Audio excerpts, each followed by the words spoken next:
தனுசு ராசிக்காரர்களை பொறுத்த வரைக்குமே 8ஆம் இடத்துல குரு பகவான் மறைகிறார். 1 4 கூடியவர். 4ன்னா என்ன? உயர்கல்வி, உயர் பதவி, பெரிய இன்வெஸ்ட்மெண்ட்ஸ் அவாய்ட் பண்ணுங்க. யார் கூட சேர்க்கையெல்லாம் அவாய்ட் பண்ணுங்க. சில பேர் இந்த நேரத்தில் தான் மென்டலி ரொம்ப டிஸ்டர்ப் ஆகி கெட்ட பழக்கங்கள்லாம் பண்ணி 12 பார்க்கும்போது தனுசு ராசிக்காரர்கள் என்ன ஆகும்னா உங்களுடைய விரயத்தை குரு பார்ப்பதை நல்ல விரயமாக பண்ணுவாங்க. நல்ல வேலை அந்த ட்ராப்பில் மாட்டிருப்பையா, எங்கிட்ட வந்து அவ்வளோ தூரம் பேசினாயா அப்படிங்கிற மாதிரி ஜஸ்ட் மிஸ்ஸில் தப்பிக்கிறது. இம்மெச்சூரிட்டிலாம் மெச்சூர் ஆகிறது தான் லைஃப். அதை இந்த ஒரு வருஷத்தில் குரு கொஞ்சம் ஓவர் மெச்சூர் ஆக்குவார். வேற உங்களுக்குரிய லீடர்ஷிப்பை இன்க்ரீஸ் பண்ணுறார். தனுசு ராசிக்காரர்களுக்கு இது பாடம் படிக்கின்ற இவர்கள் பொறுத்த வரைக்கும் எந்த தொழிலும் பண்ணாமல் இருக்கிறது தான் சிறப்பு. ஏன்னா இருக்கிற ஃபியூஸே போச்சு.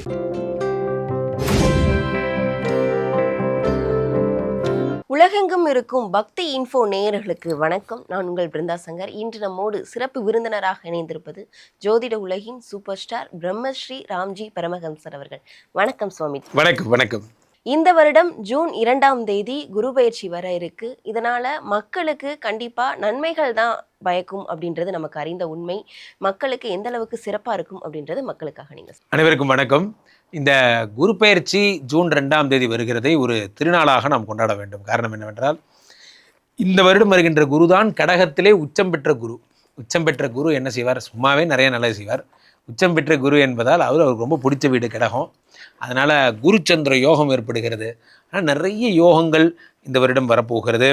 அதை வந்து ராசி ரீதியாக யார் யாரெல்லாம் ஃபாரின் போக போகிறீங்க, யார் யாருக்கெல்லாம் குழந்தை பிறக்க போகுது, யார் யாருக்கெல்லாம் கல்யாணம் ஆக போகுதுங்கிறத ராசி ரீதியாக நாம் பார்த்து விடலாம். தனுசு ராசிக்காரர்களுக்கு இந்த குரு பயிற்சினால எந்த மாதிரியான அதிர்ஷ்டங்கள்லாம் கொட்ட இருக்கு சுவாமிஜி? தனுசு ராசிக்காரர்களை பொறுத்த வரைக்குமே 8ஆம் இடத்துல குரு பகவான் மறைகிறார்.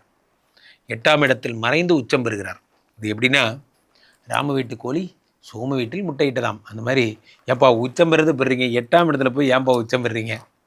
8ஆம் இடத்துல உச்சம் பெற்று 10 பைசா பிரயோஜனம் இல்லை. ஏன்னா 8ஆம் இடம் என்பது என்ன அப்படின்னா உங்களுடைய மறைவு ஸ்தானம். இருந்த போதும் இவரை எப்படி கம்ஃபர்ட் பண்ணுறாரு பாருங்க. தனுசு ராசிக்காரர்கள் செஞ்ச புண்ணியம் பாருங்க. இவரை எப்படி வந்து குரு பகவான் கம்ஃபர்ட் பண்ணுறாருன்னா 1 4 கூடியவர். 1 4 கூடியவர். 4ன்னா என்ன? உயர்கல்வி, உயர் பதவி, இதெல்லாம். அது 8ஆம் இடத்தில் மறையும் பொழுது ப்ரெஷர் மேனேஜ்மெண்ட் இருக்காது. பாஸ் வணக்கம் பாஸ், சொல்லுங்கள் என்ன விஷயம்? Safety meeting. சரி, நீங்கள் சார் நான் வந்து இந்த குவாலிட்டி நீங்கள் இந்த ப்ரெஷரை ஹேண்டில் பண்ண தெரியாது. இவங்க என்ன எல்லோரும் முடிச்சு திட்டிடுவாங்க. காலையிலேயே எல்லோரும் வந்தீங்கன்னா ஒரே நேரத்தில் வந்து நான் எப்படி எத்தனை ரிப்போர்ட் பார்க்குறது, இந்த மாதிரிலாம் டென்ஷன் ஆவாங்க. So be cool. Being a team leader. உங்களோட வேலையே டென்ஷன் ஆகாமல் இருக்கிறது தான். நீங்களே டென்ஷன் ஆனால் டிபார்ட்மெண்ட் நின்று போயிடும். டீம் லீடரோட வேலையே அதுதான், திட்டு வாங்குறதுக்கு தான் டீம் லீடர். நல்லா யோசிச்சு பாருங்கள். 4ஆம் இடத்துல குரு பகவான் இருக்கும்போது ஒரு பாயிண்ட்டை மனசில் வச்சுக்கணும். யாருக்கெல்லாம் தலைவர் பதவி கொடுக்கப்படுதோ அது எதுக்காக? தலைவர் பதவினா அடி வாங்குறதுக்கு தான் தலைவர் பதவி, வேறு எதுக்கும் கிடையாது. அது நீங்கள் யாரை வேணா இருங்க, நீங்கள் சேனல் ஹெட்டாக இருங்க, இல்லை நீங்கள் வந்து டிபார்ட்மெண்ட் ஹெட்டாக இருங்க, அரசியல்வாதியாக இருங்க, யாரை வேணா இருங்க. ஒன்று புரிஞ்சுக்கோங்க, நம்ம டெக்னீஷியன் கிடையாது, நம்ம லீடரோட வேலை என்ன? ஃபஸ்ட்டு ஓடி போய் அடி வாங்குறது தான் ஃபஸ்ட்டு லீடரோட வேலை. அதனால் 4ஆம் இடத்துல இருக்கிறவர் 8ஆம் இடத்துல மறையும் போது இந்த ஒரு பாயிண்ட்டை கற்றுக்கோங்க. 8ஆம் இடம் என்பது மறைவு என்பதால் இருந்தால் ராசிநாதனே மறைவுனா ஒரே டிப்ரெஷனாக சுற்றுவாங்க இந்த வருஷம் ஃபுல்லாக. ஏதோ என்னை விட்டு போயிடுச்சு, எல்லாமே காயமே இது பொய்யடா, காற்றடைத்த பொய்யடா, இந்த மாதிரிலாம் ஆயிடுவீங்க. தயவுசெய்து அப்படிலாம் ஆயிடாதீங்க. ஒன்றும் இல்லை, எவ்ரிதிங் இஸ் ஆல் ரைட். குரு 8ல் மறைஞ்சு அப்படி தான் நடக்கும். பெரிய இன்வெஸ்ட்மெண்ட்ஸ் அவாய்ட் பண்ணுங்கள். யார் கூட சேர்க்கையெல்லாம் அவாய்ட் பண்ணுங்கள். சில பேர் இந்த நேரத்தில் தான் மென்டலி ரொம்ப டிஸ்டர்ப் ஆகி கெட்ட பழக்கங்கள்லாம் பழகிப்பீங்க. சில பேர் புகைப்பழக்கம்லாம் வந்துடும். தயவுசெய்து ஒரு புதுசாக ஒரு கெட்ட பழக்கம் ஒருத்தர் சொல்லித்தரான்னா உங்கள் ஆயுசில் பாதி நாள் போகுதுன்னு அர்த்தம். நன்றாக புரிந்து கொள்ளுங்கள். அவன் ஃப்ரெண்டு கிடையாது, உங்களுக்கு யமனுடைய மறுவடிவம் அவன். ஸோ அதனால் நல்ல நண்பர்களோட மட்டும் சேருங்க. 8ஆம் இடத்துல குரு பகவான் மறைந்து 5ஆம் பார்வையாக 12 பார்க்குறார். 12 பார்க்கும்போது தனுசு ராசிக்காரர்கள் என்ன ஆகும்னா உங்களுடைய விரயத்தை குரு பார்ப்பதை நல்ல விரயமாக பண்ணுவாங்க. நல்ல வேலை அந்த ட்ராப்பில் மாட்டிருப்பையா, எங்கிட்ட வந்து அவ்வளோ தூரம் பேசினாயா அப்படிங்கிற மாதிரி ஜஸ்ட் மிஸ்ஸில் தப்பிக்கிறது. சீட்டு போட சொல்லி காசு கேட்டானா கொடுத்துட்டியா, கொடுத்துறாதரா அப்படின்னு பக்கத்தில் இருக்கவங்க அலர்ட் பண்ணுவாங்க. ஜஸ்ட் மிஸ்ஸில் தப்பிப்பீங்க. அடுத்து 2ஆம் இடத்தை குரு பகவான் பார்க்கிறார். 2ஆம் இடம் என்பது தனஸ்தானம். தனஸ்தானத்தை குரு பகவான் பார்க்கும்போது இவ்வளோ ப்ரெஷர்லேயும் ரன்னிங் மணி எப்படி விருச்சிக ராசிக்காரங்க எப்படி துலாம் ராசிக்காரங்களுக்கு சொன்னனோ அந்த மாதிரி இந்த கொடூரத்துலேயும் ஒரு குதூகலம். 2ஆம் இடத்தை குரு பார்த்து அப்பப்போ பணம் கொடுத்துருவார். நான் வச்சுக்கோ, டிப்ரெஷனில் தான் சுற்று, பரவாயில்ல பணம் வச்சுக்கோன்னு சொல்லி கொடுப்பார். அடுத்து 4 பார்க்குறார். ப்ரெஷரை மேனேஜ்மெண்ட் பண்ணுற ஸ்கில்ஸை உங்களுக்கு சொல்லி தருவார். உண்மையிலேயே பிருந்தா, ஒரு 3 வருஷத்துக்கு முன்னாடி நீங்கள் எப்படி இருந்தீங்கன்னு இப்போ யோசிச்சு பாருங்கள். நீங்கள் எதுக்கெல்லாம் கோவப்பட்டீங்க, எதுக்கெல்லாம் வந்து கோச்சிக்கிட்டீங்க, எதுக்கெல்லாம் மூஞ்சி தூக்கி வச்சுட்டு இருந்தோம்லாம் பார்த்தீங்கன்னா இப்போ நமக்கு சிரிப்பாக வரும். இதெல்லாம் ஒரு விஷயம், நான் அப்படி இருந்தேன்ல அப்படின்னு நமக்கு தோணும். இந்த இம்மெச்சூரிட்டிலாம் மெச்சூர் ஆகிறது தான் லைஃப். அதை இந்த ஒரு வருஷத்தில் குரு கொஞ்சம் ஓவர் மெச்சூர் ஆக்குவார். வேற ஒன்றும் இல்லை, கொஞ்சம் ஒரு 4 இடத்துல அடி விழுவுறது 40 இடத்துல அடி விழுவ வச்சு சீக்கிரம் மெச்சூர் ஆக்கி விட்டுருவாரு. இப்போ போதும்ப்பா, நான் சண்டையே போடலப்பா, அந்த மாதிரி ஆக்கிடுவார். ஸோ அப்போ 2ஆம் இடத்தை குரு 4ஆம் இடத்தை பார்க்கும் பொழுது உங்களுக்குரிய லீடர்ஷிப்பை இன்க்ரீஸ் பண்ணுறார். தனுசு ராசிக்காரர்களுக்கு இது பாடம் படிக்கின்ற வருடம். இவர்களுக்கு அதிர்ஷ்டத்தை அதிகரிக்க வேற எந்த மாதிரியான தொழில்கள் பண்ணால் இன்னும் சிறப்பா இருக்கும் சார்? இவர்கள் பொறுத்த வரைக்கும் எந்த தொழிலும் பண்ணாமல் இருக்கிறது தான் சிறப்பு. ஏன்னா இருக்கிற ஃபியூஸே போச்சு. ராசிநாதன் போய் 8ல் மறைஞ்சிடுறாரு. அதனால் இவங்க அமைதியாக இருக்கணும். என்ன வேலை பண்ணுறாங்களோ அதே வேலை இருக்கணும். புதிய முயற்சி பண்ணலாம் வேண்டாம், பணத்தை இன்வெஸ்ட் பண்ணலாம் வேண்டாம், இல்லை நம்ம இஎம்ஐயை நம்ம கொஞ்சம் இன்க்ரீஸ் பண்ணிக்கலாம், பேங்க்கில் போய் லோனு பர்சன்டேஜ் வந்து சில பேர் 20 இயர்ஸ் லோன் வச்சுருப்பாங்க, 15 இயர்ஸாக ஆக்கிறதுக்காக அந்த லோன் பர்சன்டேஜ்லாம் மாற்றும். அதெல்லாம் பண்ணக்கூடாது. வீர சாகசங்கள் எதுவுமே நம்ம செய்யக்கூடாது. இவங்க பண்ண வேண்டியதெல்லாம் ஒன்றே தான், ரொம்ப ஜாக்கிரதையாக இருக்கணும். அமைதியாக இருந்தால் இவங்களுக்கு நல்லது. தனுசு ராசிக்காரர்கள் பொறுமை காப்பது சிறப்பு. இவர்களுக்கு 100க்கு எவ்வளவு மதிப்பெண் கொடுக்கலாம் சாமி? 100க்கு தனுசு ராசிக்காரர்களுக்கு 100க்கு 85 மார்க் தரலாம். குரு பயிற்சி அப்படின்னாலே நம்ம வீட்டில் நடக்கிற ஒரு பெரிய நல்ல விஷயம் மாதிரி தான். 12 ராசிகளுக்குமே பார்த்திங்கன்னா இந்த குரு பயிற்சி எப்படா வரும்னு காத்திருப்பாங்க. ஜோதிட சாஸ்திரத்தில் கல்யாணம் ஆகாதவங்க கூட ஜோதிடத்தை கேட்கும்போது என்ன கேட்பாங்கன்னா, குரு பலம் எப்போ ஐயா வருது, எப்போ குரு பலம் வருது, எப்போ கல்யாணம் ஆகும்னு தான் கேட்பாங்க. குழந்தை இல்லாதவங்களுக்கும் இந்த குரு தான் எல்லாமே.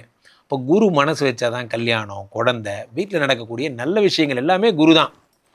அப்போ இந்த குரு பகவான் என்ன பண்ணுறாருன்னா, ஒவ்வொரு வருடமும் ஒரு வருடம் எடுத்துக்கிறார். ஒரு கிரகத்தை, ஒரு ராசியை சுற்றி வர.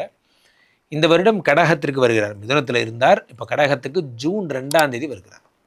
கடகத்தில் ஒரு வருஷம் இருப்பார். ஒரு வருஷம் கடகத்தில் உச்சம் பெறுகிறார் இந்த குரு பகவான்.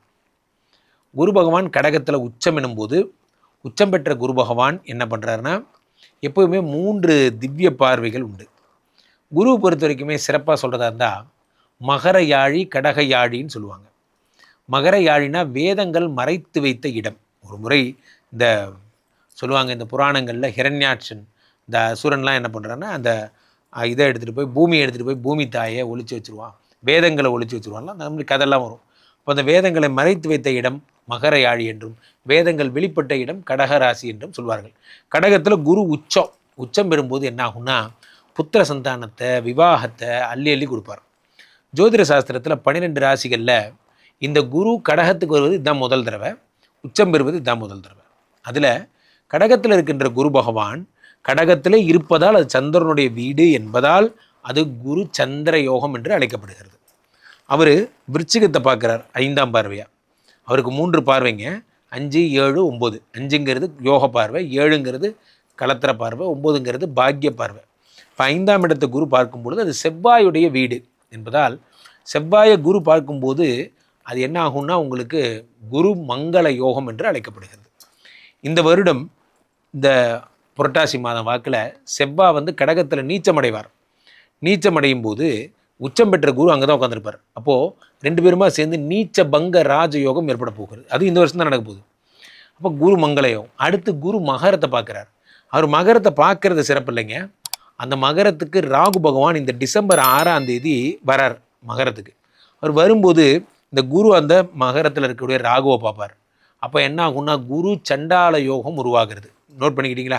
குரு சந்திர யோகம், குரு மங்கள யோகம், குரு சண்டால யோகம். அடுத்து இதே குரு சனியை பார்க்கறது தான் ஃபஸ்ட் டைம்.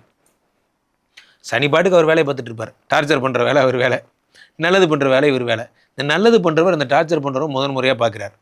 யாரையும் ஒன்றும் பண்ணாதப்பா, இந்த வருஷம் எல்லாருக்கும் நல்லது பண்ணிட்டு போயிடலாம் அப்படிங்கிற ஒரு மோடுக்கு வந்ததில் குரு பகவான் இவரை சனியை பார்க்கும் பொழுது என்ன ஏற்படுனா, சனி தன்னுடைய விஷப்பார்வையை குறைத்து கொள்கிறான். இந்த எல்லா அதிசயமும் இந்த வருஷம் தான் ஏற்பட போகுது. இது எல்லாத்தோட சூப்பரான விஷயம் என்னென்னா, இந்த பக்கம் மகரத்தில் ராகு வர்ற மாதிரி சிம்மத்தில் இருக்கிற கேது கடகத்துக்கு வருவார். எப்போ? இந்த டிசம்பர் 6ஆம் தேதி வருவாங்க.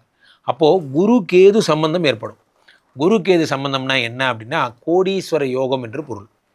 அப்போ கோடீஸ்வர யோகம், குரு சண்டால யோகம், குருமங்கள யோகம், குரு சந்திர யோகம், அதே மாதிரி உங்களுக்கு நீச்சபங்க ராஜயோகம் செவ்வானால, இது அத்தனையும் தரக்கூடிய ஒரே ஆள் குரு. இத்தனை யோகம் தரார். ஏதாவது சாதாரணமான குரு கிடையாது, உச்சம் பெற்ற குரு. அப்போ யோசிச்சு பாருங்கள் எவ்வளவு நன்மைகள் நடக்க போகிறது. இது எல்லாத்தோட சூப்பர் என்னென்னா, பராபவ வருடம் இந்த வருடத்தோட பேர். இந்த வருடத்தோட ராஜாவே குரு தான்.